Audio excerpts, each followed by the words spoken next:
Uh, so, so, can anyone else start presenting from what we have left yesterday? Whoever hasn't presented.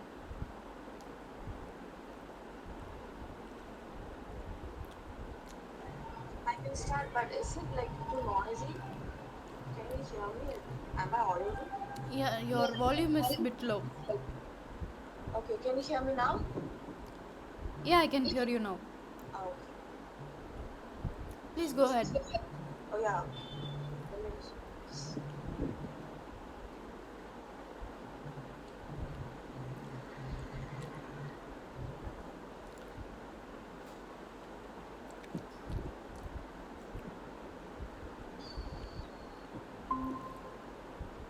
Is my screen visible? Yes, yes. Yes.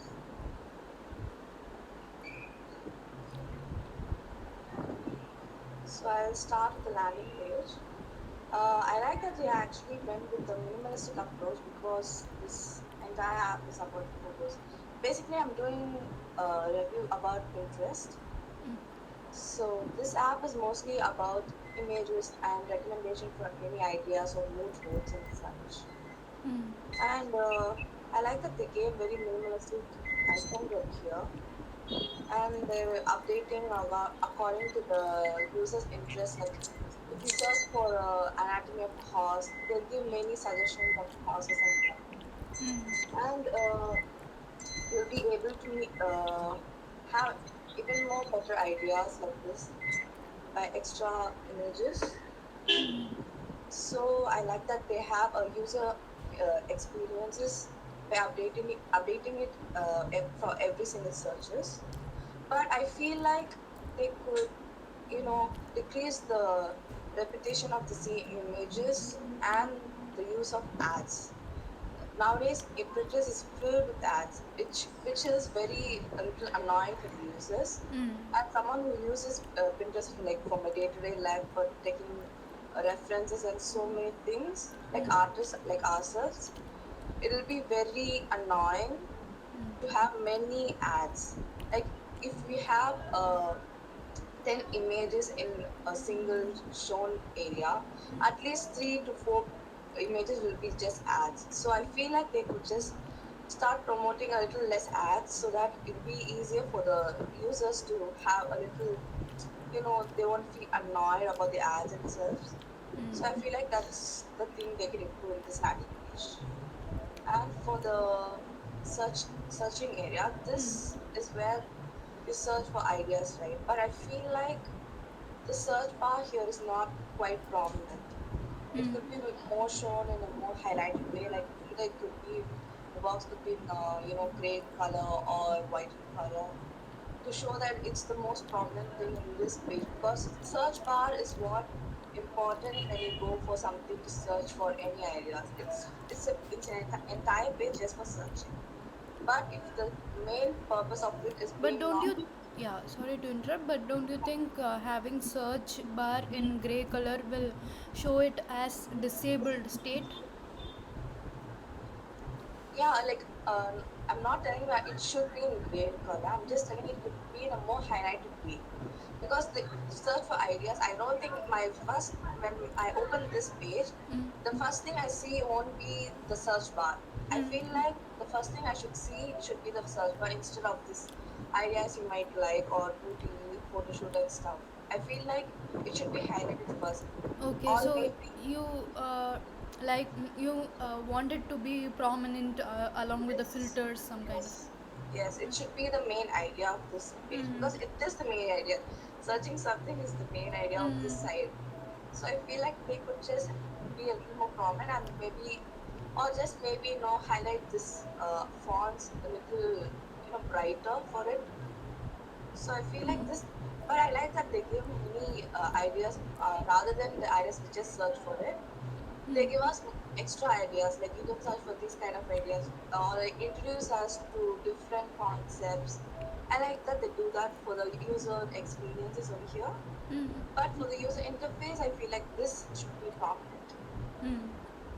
For this profile area, it gives, I don't have a much complain about this because the user interface of the Pinterest is just entirely minimalistic because we have images, and I like that we can organize it ourselves so that it's in our wish. But I feel like even in 3D modeling or 2D animation and things, we should be able to have our own subdivisions. Like they should give us extra boards, like to organize our boards. Like 3D modeling in itself, we should have like extra boards for it, like anatomy or for rigging or for texturing.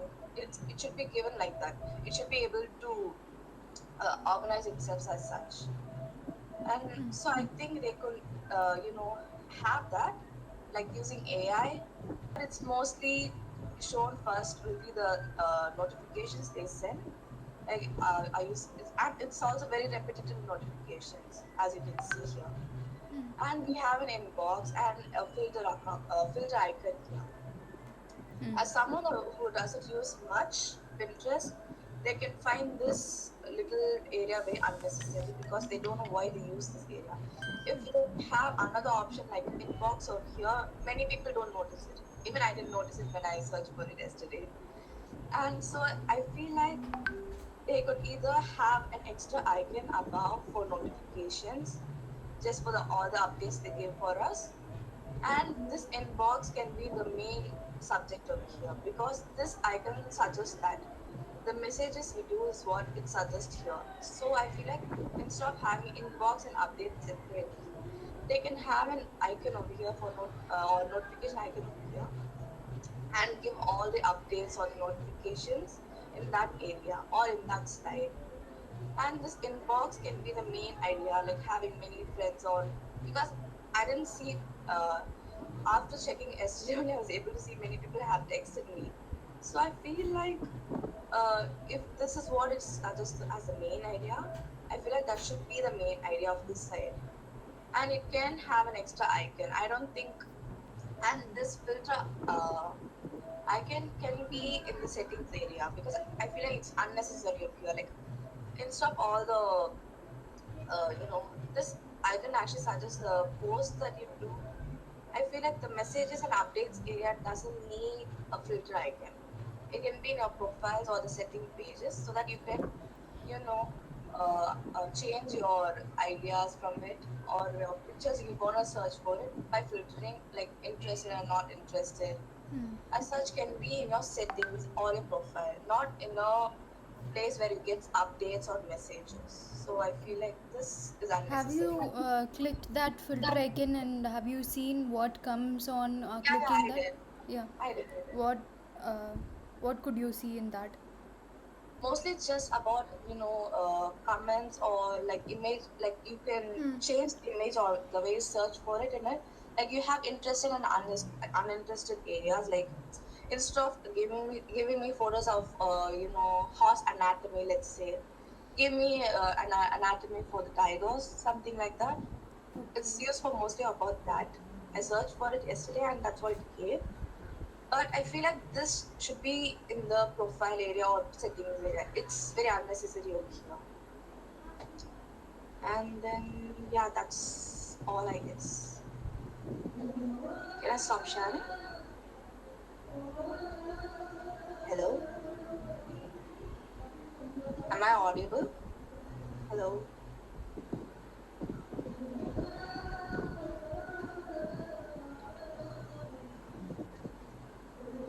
Hello?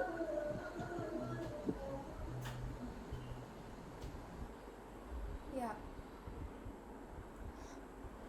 Okay. Or should I just stop the presentation? Yeah, but in the notifications, as you mentioned, there are filter your updates. So based on the personalization, they are sending the updates. So why do you think that is not needed in the notifications page? Filter is for notification filter. Okay. Yeah, that's what I said. Like, that area is for mostly about message. Even the icons are just about messages. Mm-hmm. I feel like as someone who has first time users, if I see that icon, I'll be thinking of messages instead of updates and notifications. Yeah.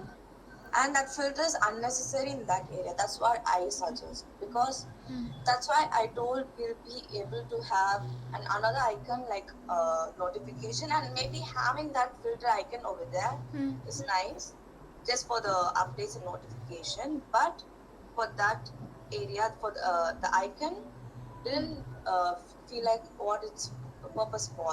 The icon mostly others has the same purpose of notifications or updates. Hmm. I feel like it's not rather connecting. Hmm. Yeah, okay. That was a good presentation. And is anyone having any other opinion or discussions to make on this?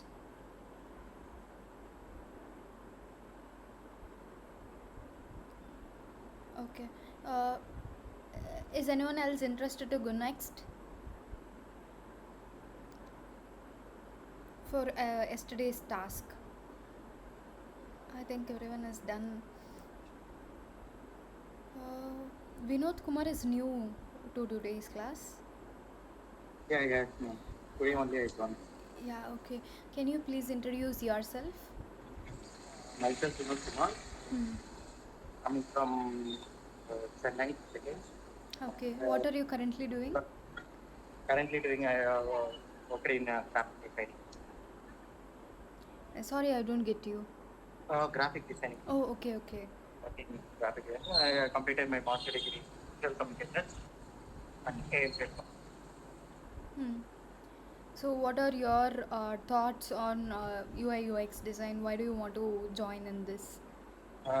Just I update myself, upgrade my skills. So that's why I'm Hmm. seeking for Hmm. upgrade my job opportunity. So, Okay, so you want to switch don't to have UI more. UX Yes, design? yes, yes, Okay. ma'am. Yeah, great. But I So, don't have no idea. no problem. We'll start with it.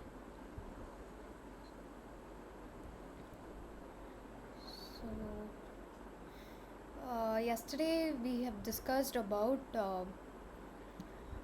the design process in the whole, like what comes after what. I'll give a recap of that as well. Today we'll be discussing about empathy mapping, which is the first like a foremost step of understanding the user, and then creating the user persona, that is the target audience, like how they what kind of users do we have, and what are their behaviors, and etc. Like so, we can get started with the recap of what we have covered yesterday. Yesterday we have seen about the principles in UX design. That is, we are designing in order to meet the user needs. Uh, Whatever design that we do has to be user centric, since the users are the end people who will be using the app, obviously. And we should also be aware of in which stage in the design process are we in the research phase, or the define phase, defining the target audience, understanding the needs of the application, or are we in the prototyping stage. uh, we should be able to understand in which stage we are in currently. And we need to have a clear hierarchy. Like I've shown you a sitemap yesterday, that is something like an information architecture, that is from which uh, you can see, just give me a minute, 1 minute.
So sorry.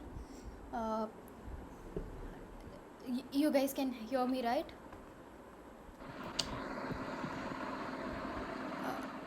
Then we Yeah, have ma'am.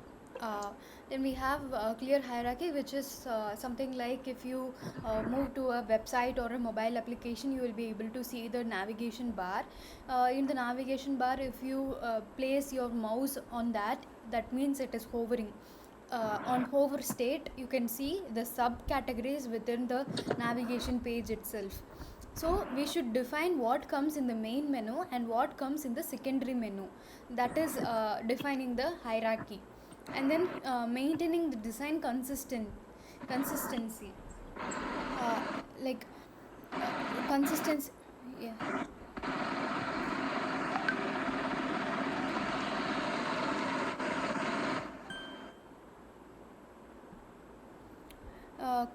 Consistency in terms of UX, what it means, we need to have uniformity in the design, like what is the functionality of a particular button, it should act in that way.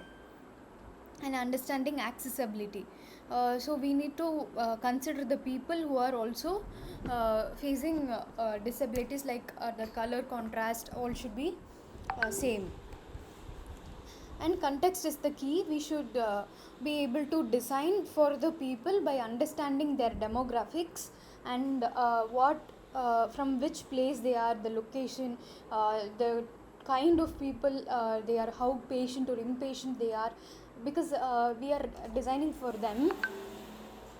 And usability first, so it means that the app should be usable by other people, by everyone. So it should be having less steps or efforts that the user has to make. It should be easy for everyone to use.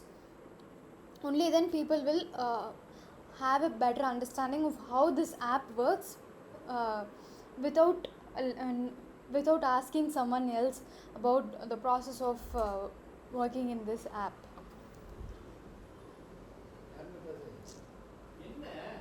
And less is more, which means uh, I have shown you an example of Apple website in which there are only limited text in that. So instead of overloading the user with a lot of information, we are only showing them the important information, and then we are redirecting them to the inside pages. Then comes the design process, so which whatever you have missed yesterday in yesterday's class.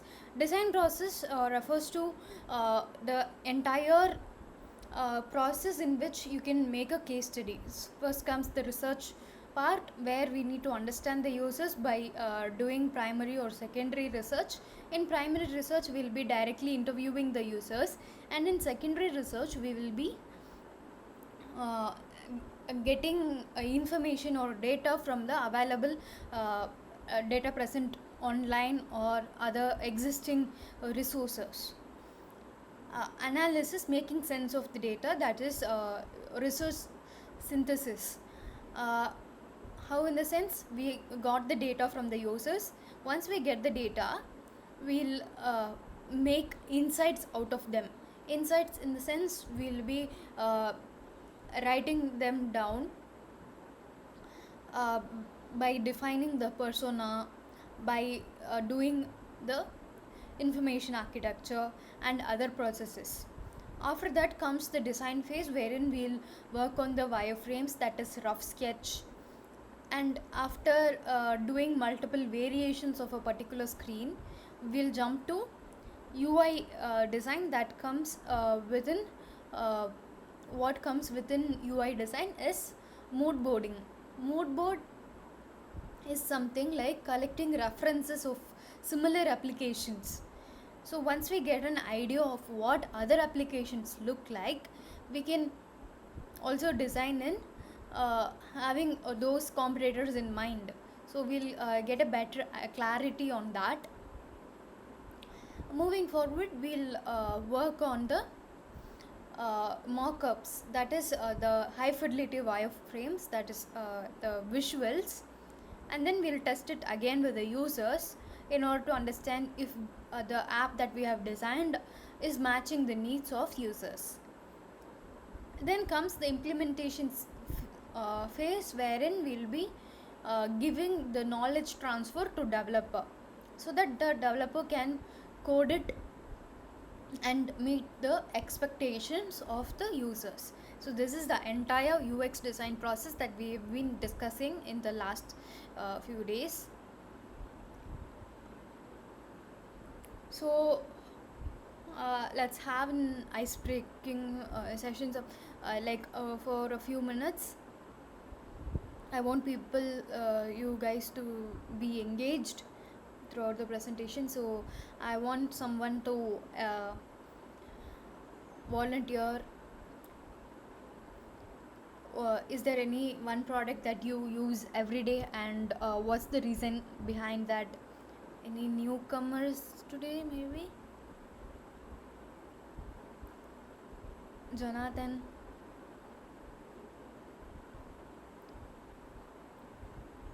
Vinod? Or Yeah, ma'am. yeah, is there any particular application that you are using more frequently, and is there a reason behind it? No, ma'am, not.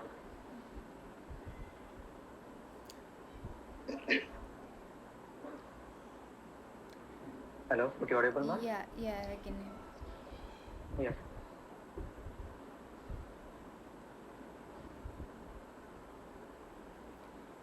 You want to say something? No, ma'am. Mm. Okay, Jonathan, are you there? Yes, ma'am. We haven't met in the last few classes. Can you also please introduce yourself? My name is Jonathan. What are you currently doing? I'm currently doing UI UX design. Okay, you are already Freelance. Okay.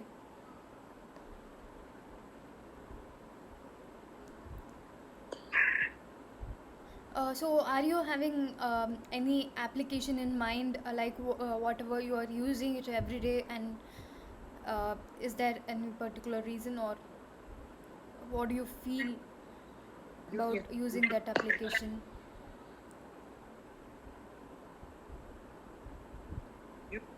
Mobile app. Yeah, mobile app or website? Mobile app. It's free to ticket booking. Like Redbus. Yes, like Redbus. Okay. So today's topic is about empathy mapping. So what does first empathy means in UX? Empathy, in the sense, we are putting ourselves in the user's shoes. We are thinking from user's point of view. Since we are designing for the users, we are trying to see from the user's point. The quote given by Steve Jobs is, design it not just what it looks and feels like, but it should also have the functionality of how it works. That's what design means. And this is more relevant to UX design rather than UI, which is user interface. And why? Because this is more related to this functionality. Empathize is the first stage of design thinking process. So first comes empathize phase. So in the empathize, we'll try to empathizing what other person is thinking. Empathize in the sense, it's going to be a feeling of what the other person might think. That would help us in defining the problems. So it can also help us to thoroughly understand the what the user is going through in each and every phase. So what most of the design teams do is they conduct the user research in order to understand the needs of the users. So first we need to understand the user expectations of a application and their needs, their requirements. Once we get that, we can set aside the assumptions without going with the assumptions of what the user will actually think. We can go with the real data by observing what they are currently doing.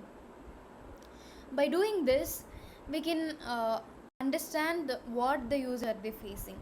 So empathizing is going to be the first stage, and then comes other stages I've already explained in the previous classes, but owing to the newcomers I am just giving a recap of what we have thought previously. uh, After empathize comes the define phase, in which we'll work on the narrowing down the scope of work. What are the screens that we need to cover in this particular project or case study, and who are the target audience. We need to define them.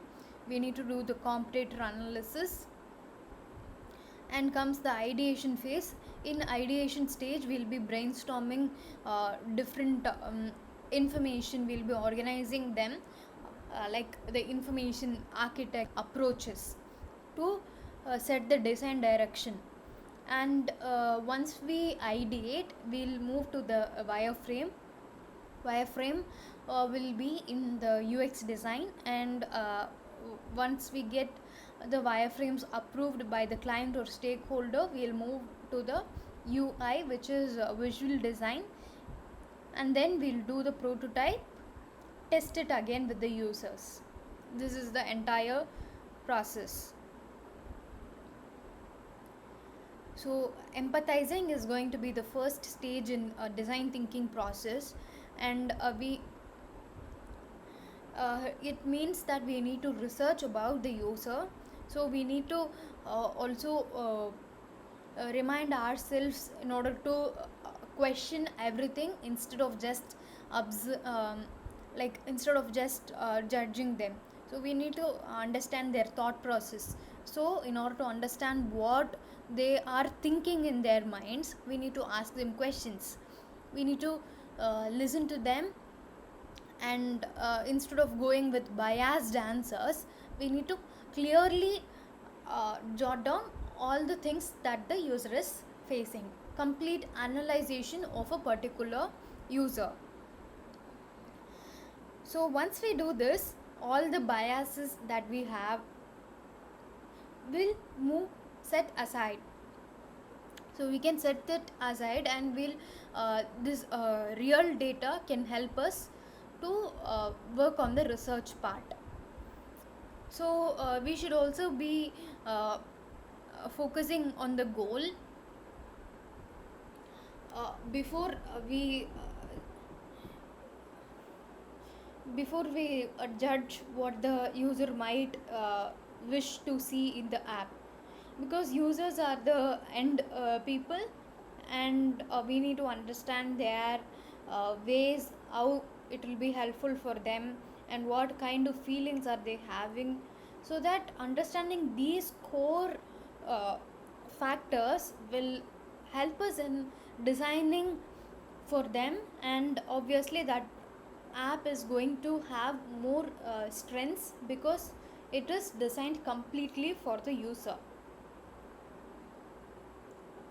So this is the template of empathy map. So this has to be incorporated in your case study.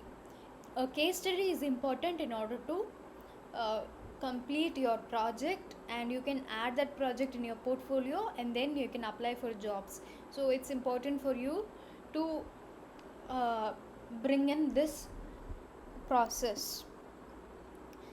In the empathy phase, first we'll try to understand what the user sees in the world, and we'll also try to understand their feelings and how they are as humans, and we'll also try to communicate their what they are doing. So we'll also try to understand them. So we should not judge them, we should just try to understand whatever opinion they have. So how can we empathize to get the right insights? To get the valid information in order to formulate the empathizing phase, first we need to observe the real users who are the actual target audience of the app. We need to ask them the questions uh, to understand what are their needs. First, we'll go with what, how, and why. These questions are important in order to get a better understanding of their emotions, their feelings, and their motivations behind using that application. So, if they are mentioning some points that are their pain points or their frustrations, their what they have experienced in the past, we need to consider them. After considering those points, we can try to make the app ease for them. We can make it a bit more easier for them to use, so that we can solve their problem with the application. That will gain more market. So a lot of people will start using that application, right? The second point is conducting photo and video based studies. So what we need to do is, once these users are trying to explain us their problem, during the user interview stage also, you can click a video, or you can click an image. You can record that, have that recording in your case study. It adds more value, right? You have really interviewed the user rather than faking a uh, user persona or any other process. Try to get the real users, and try to get the proof and embed it in the case study, so that it gets aligned with your entire case study also. You are trying to propose a solution for the problems which the users are facing. That is the ultimate goal of any UX case study.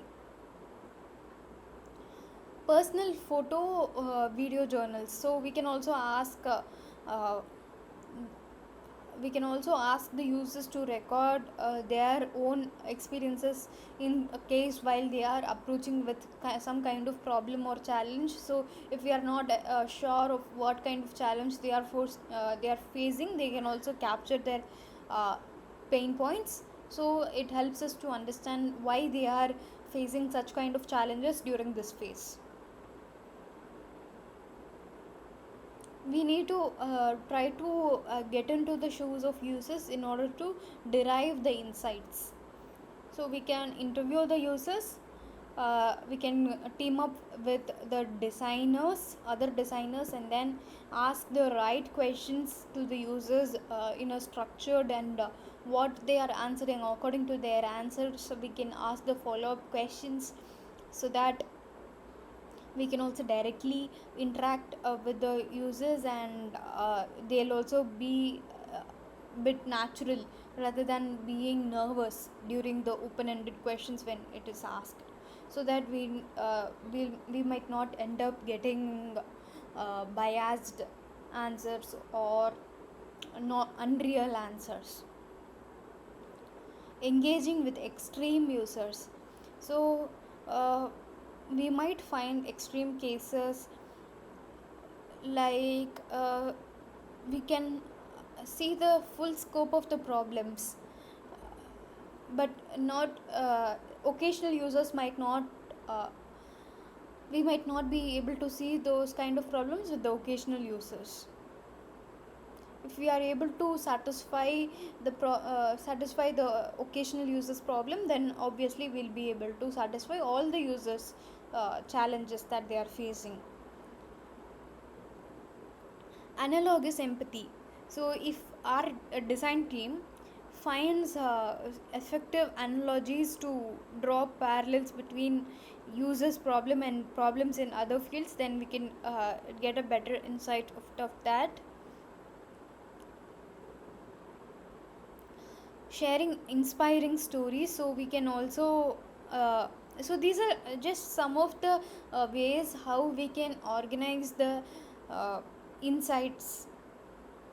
So it's not necessary that we need to uh, apply everything, but it's better that we know.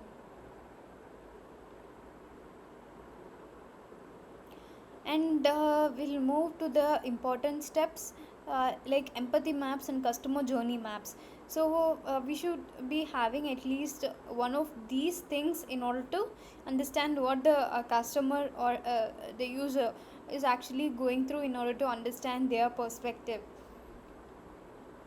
And we can also have the personas are the user profiles, so that we can have a idea of how they are interacting with our product or application. We need to empathize with the users to take any of these approaches that we have discussed now. And during this stage we should also be realistically focusing on the problems that the users are experiencing, rather than going with the assumptions or biased answers. So it's going to be the user centered design. So I think it's important for us to design for the real people to solve the real problems that they are facing. So now let's get into empathy mapping. So how can we do this empathy map is by collaborating with other designers in the team, or we can also do it alone if we are only the designer in a particular project. So why we are doing this is because we would like to understand more about the user of a particular type of a user, so we are trying to understand them in depth. So this helps us to get a better knowledge about the user needs, and it can also help us in making decision in the sense, making decision for the app, what kind of solution can we bring to the app in order to solve the problems faced by the users. That is the ultimate goal, and that is why empathy mapping is important.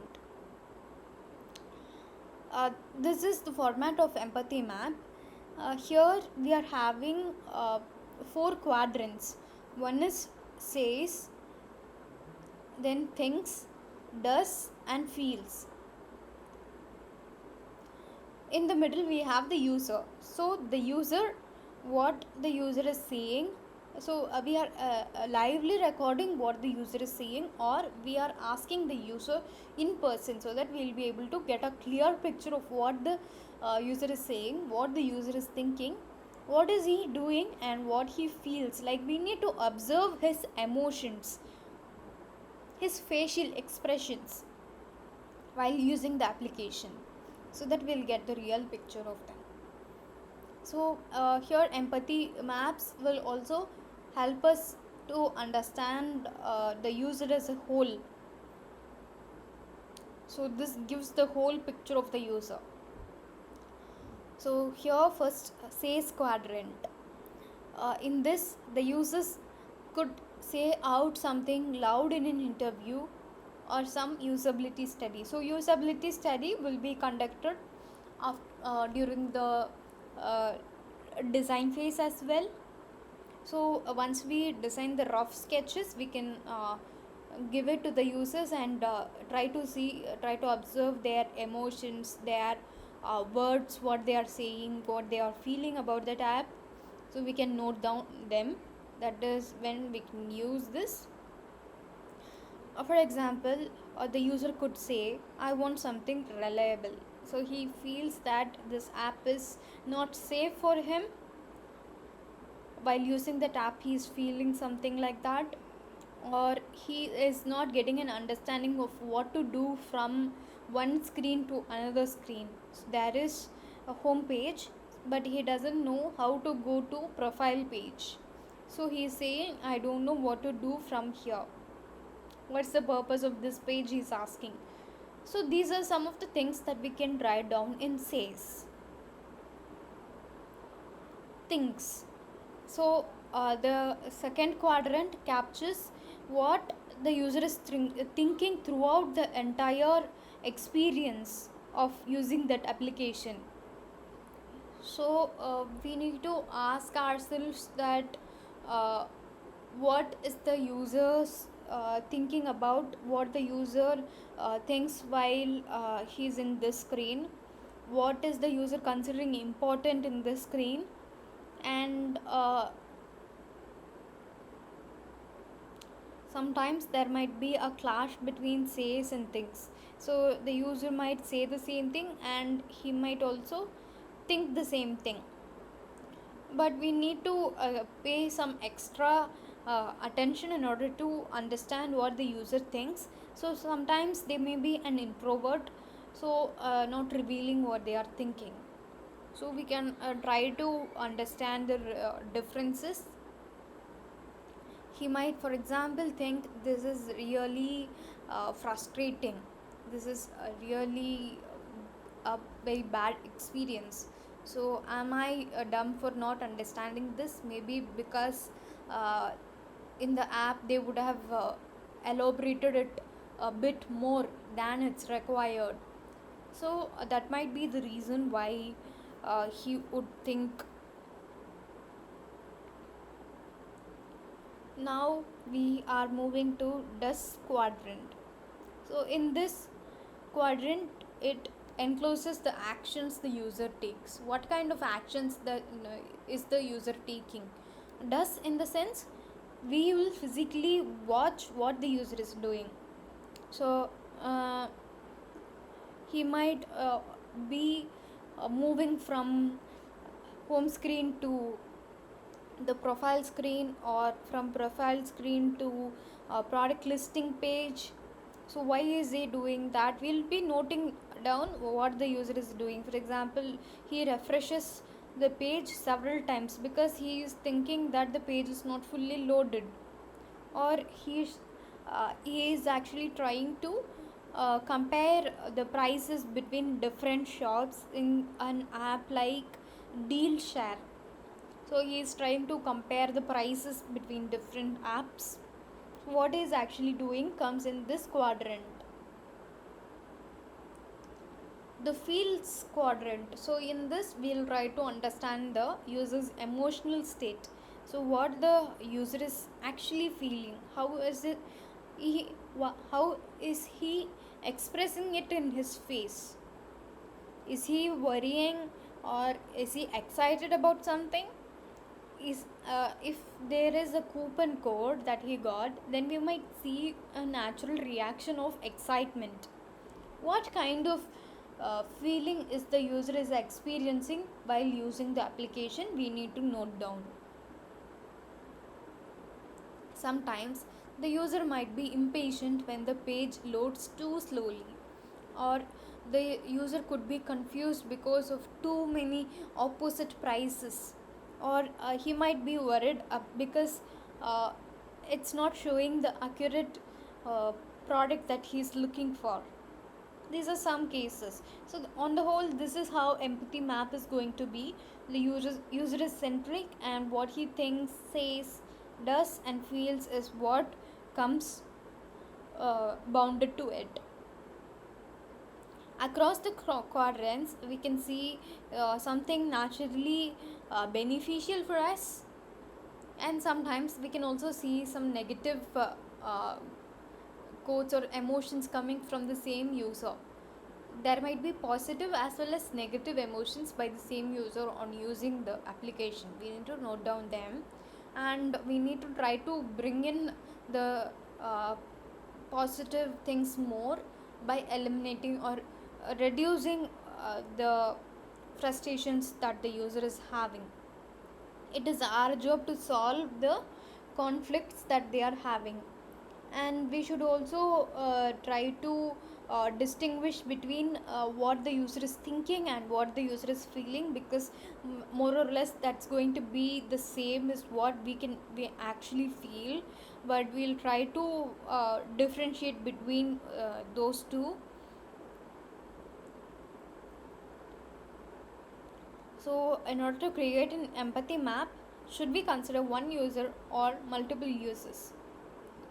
So, it can be driven by any qualitative method, and it can even be sketched if research is lacking. So, sometimes there might be not enough research work done, so we can even directly sketch it. So this can help UX designers in understanding what the users are looking for, and what the users know, and what kind of things they are expecting. So the empathy maps are important for us to understand what the users as a whole are looking for. If it's going to be an individual user, then it's usually based on user interview. We can conduct a remote workshop, like a discovery workshop, or we can also conduct qualitative other interviews, or roll out the surveys and get the information from the users.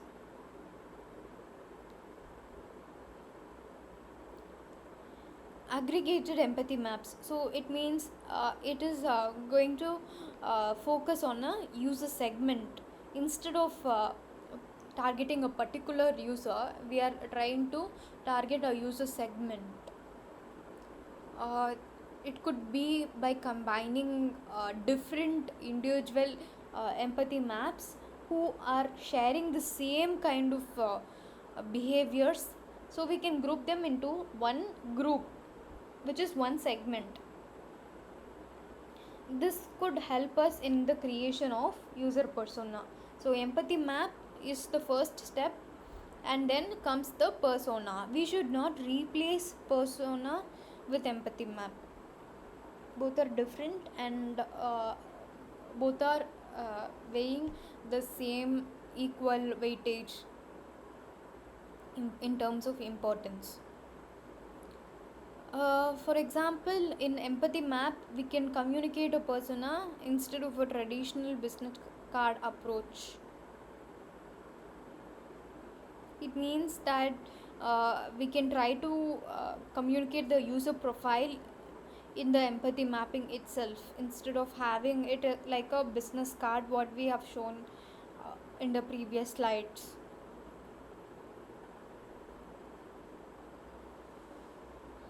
Why do we need to use empathy maps? Empathy maps should be used in the entire UX process in order to establish a mutual and agreed terms with the team members, and also to understand and prioritize what the user is looking for. In the user centered design, we are designing for the users, and empathy maps are going to be the best, since it's the very beginning of the design process. Are we aligned with the users or not? That is why we are using empathy maps. We need to capture who our users are. First, we need to identify our users for this particular application. We need to categorize them, and then we can try to make sense of qualitative research. Something like qualitative research includes an elaborated way of doing research rather than having numerical terms.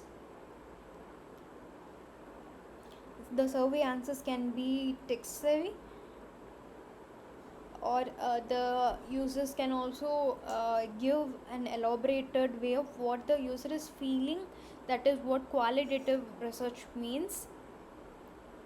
And we can also bridge the gap between what is present in the current trend, and we can try to identify the different types of researches that is actually there, and we'll figure out what research that needs to be done after the empathy map is over. So we can try to create the personas when we are aligning with the grouped empathy maps. So this is an example of an empathy map. The scenario is buying a TV.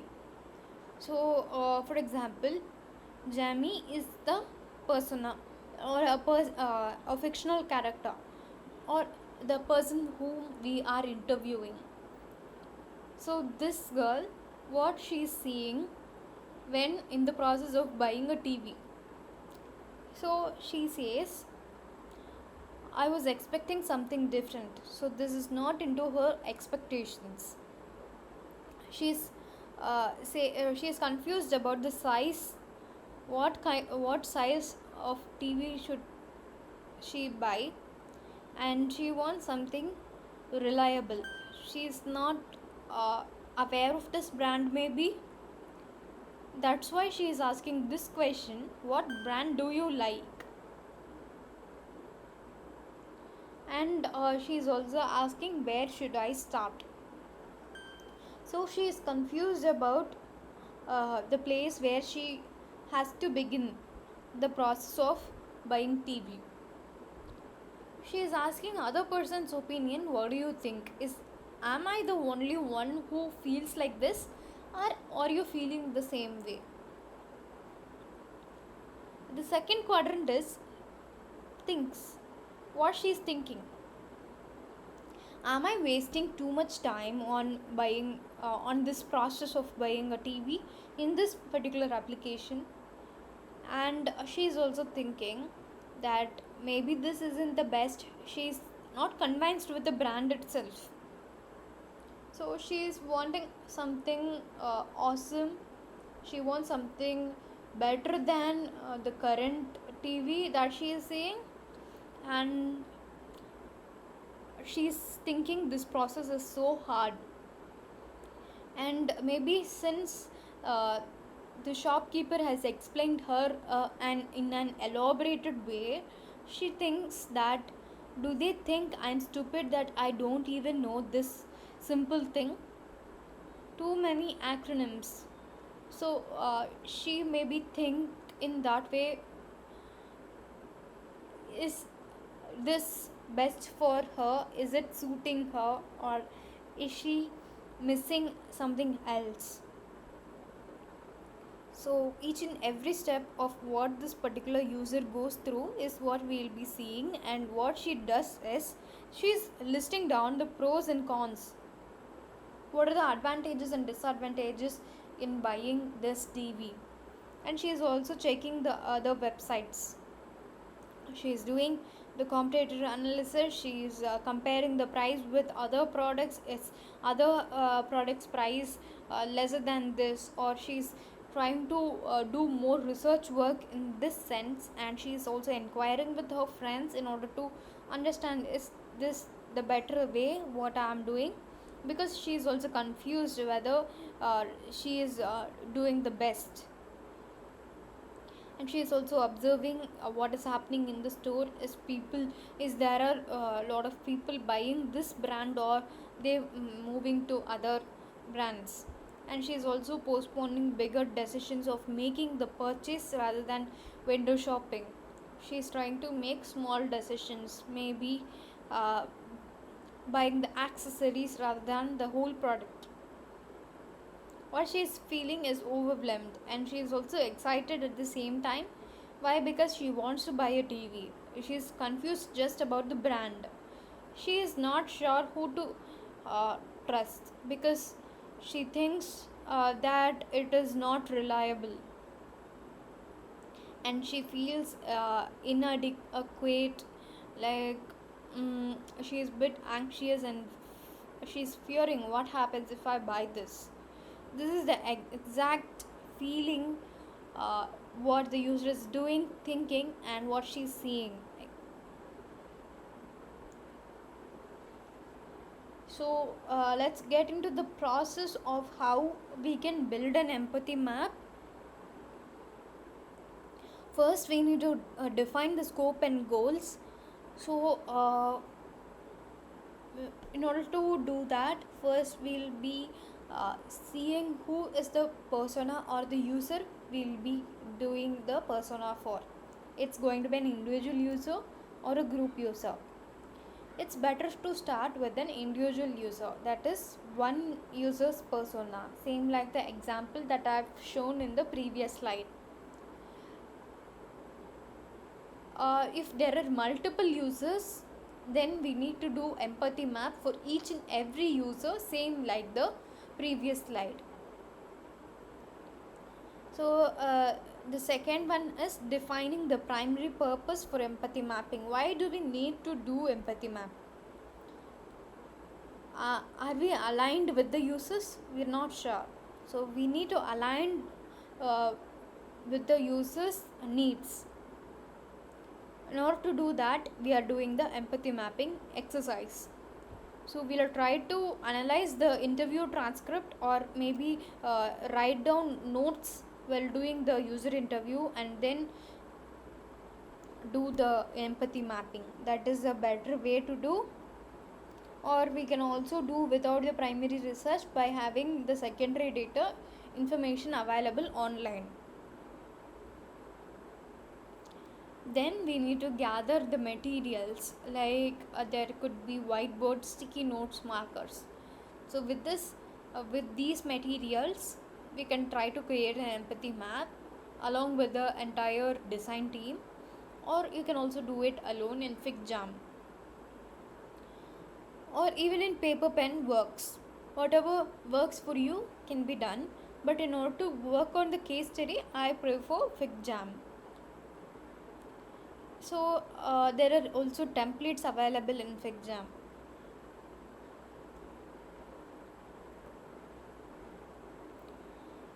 And then we will be doing the research work. For research is important because that is how we'll get the data in order to create the empathy map. So what I mentioned is qualitative method. In qualitative method, the users will be mentioning their pain points, their uh, feelings, and whatever they are experiencing throughout the prod throughout using the product, or if they have physically been experiencing some kind of problem while dealing with a relevant application, then they might also say those things in the user interview.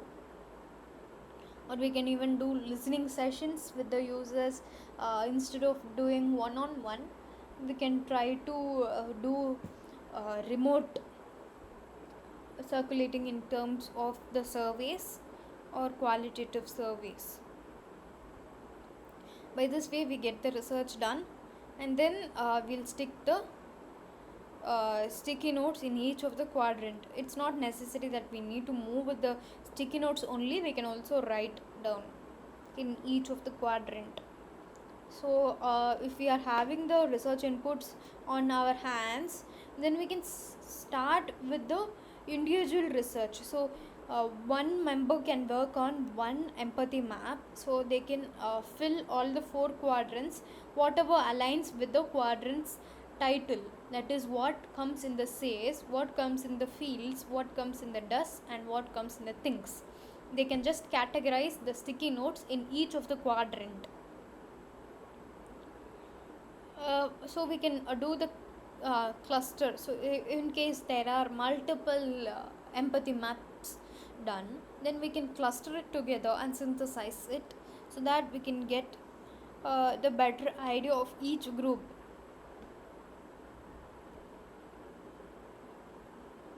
So the clustering is getting continued to the next slide.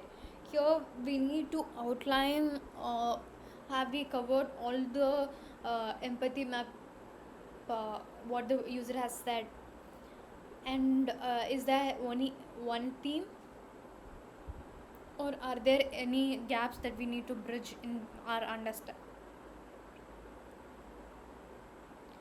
And after that comes polish and plan, where in detail we'll have to look for the different needs which the users are looking for. What are the different needs which the user has, and we need to adapt the map by including additional quadrants, something like goals.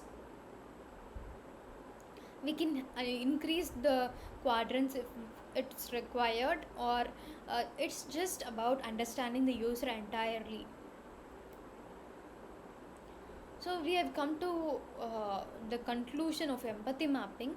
In this, as the name suggests itself, empathy is about building what building the feeling with the end users, what they are thinking, and all the other quadrants that we have seen, the factors.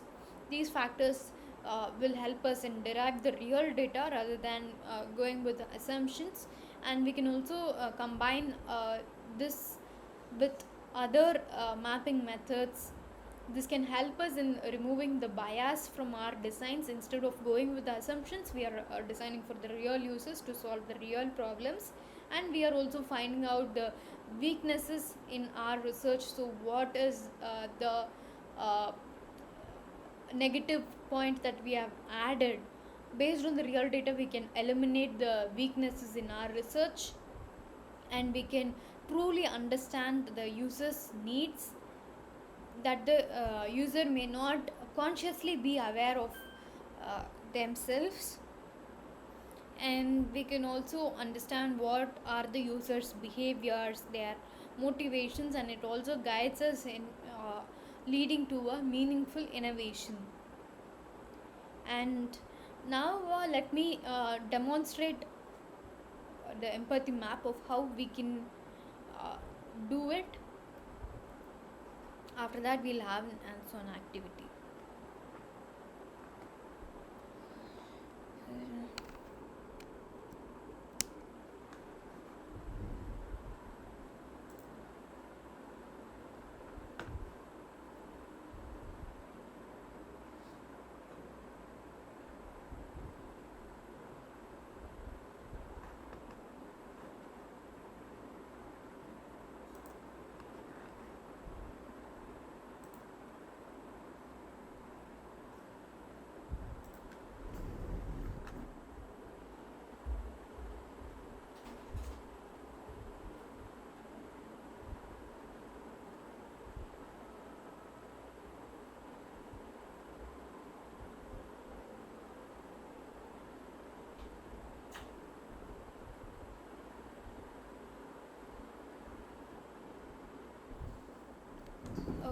Okay, so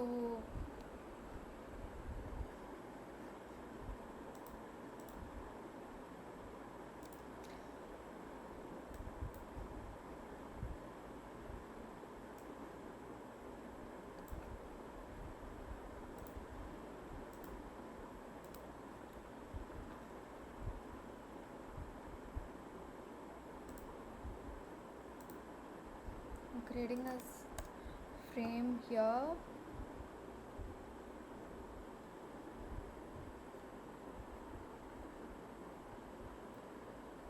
For this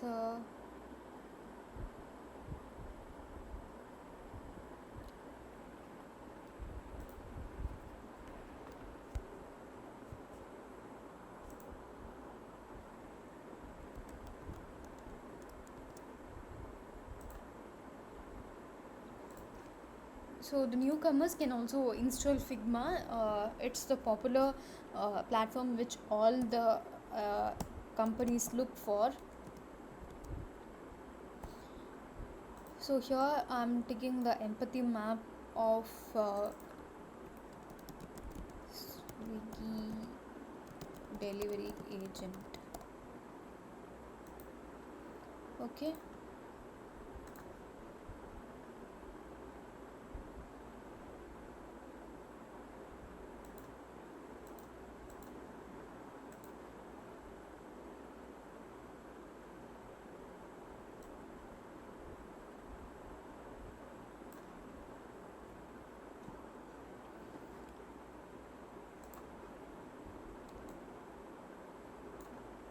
Having the user in center,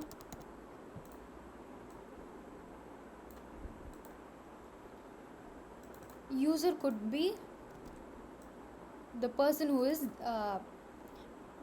ordering the food.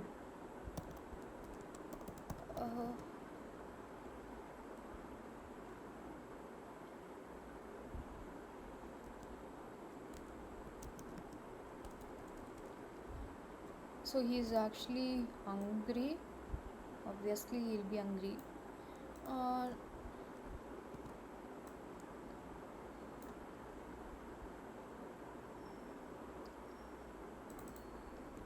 Maybe his name is Ram.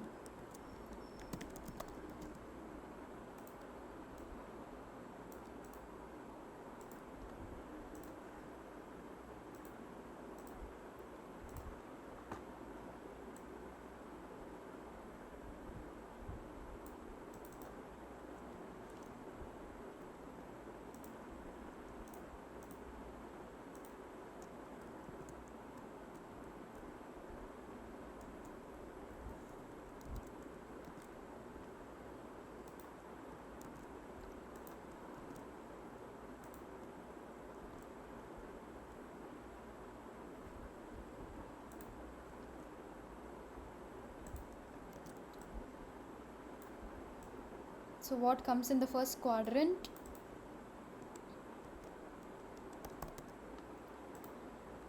Guys, please engage with me, else it might feel a bit boring.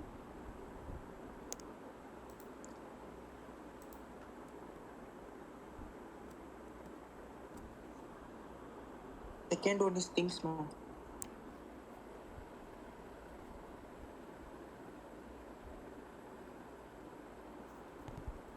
Yeah.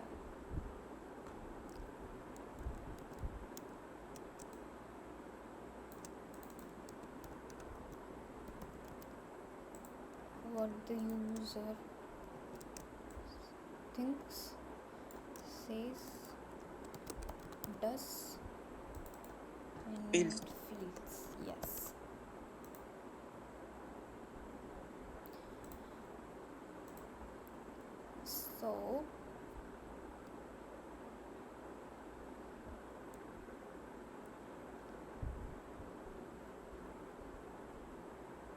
So here empathy map offers Swiggy delivery agent. So it's not going to be the person who is ordering the food. So it's going to be the delivery agent. So he is the user. It's actually the delivery partner.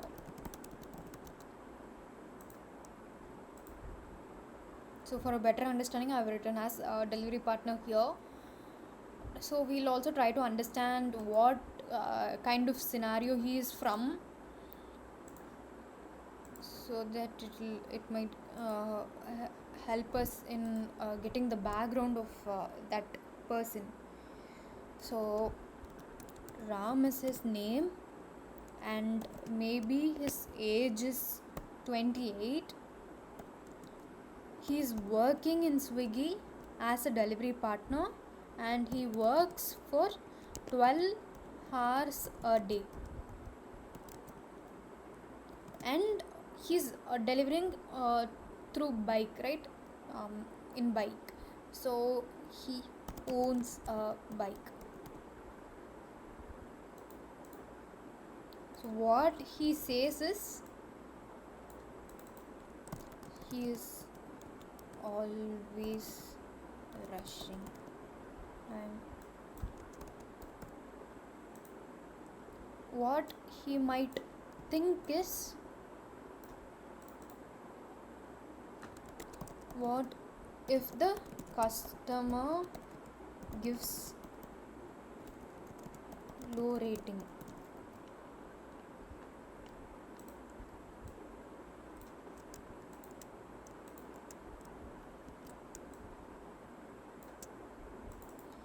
What he does is refreshes Swiggy app every 5 minutes. Why he does that is because to see if he has received any other order, and what he can do within the app.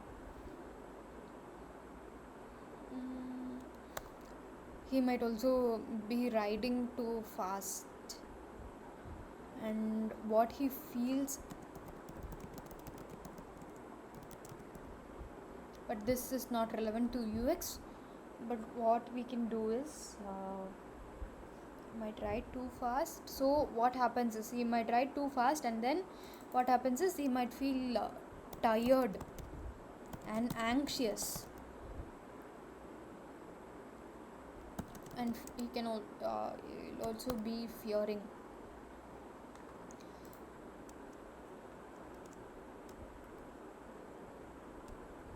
So I've added just 1 point in each quadrant.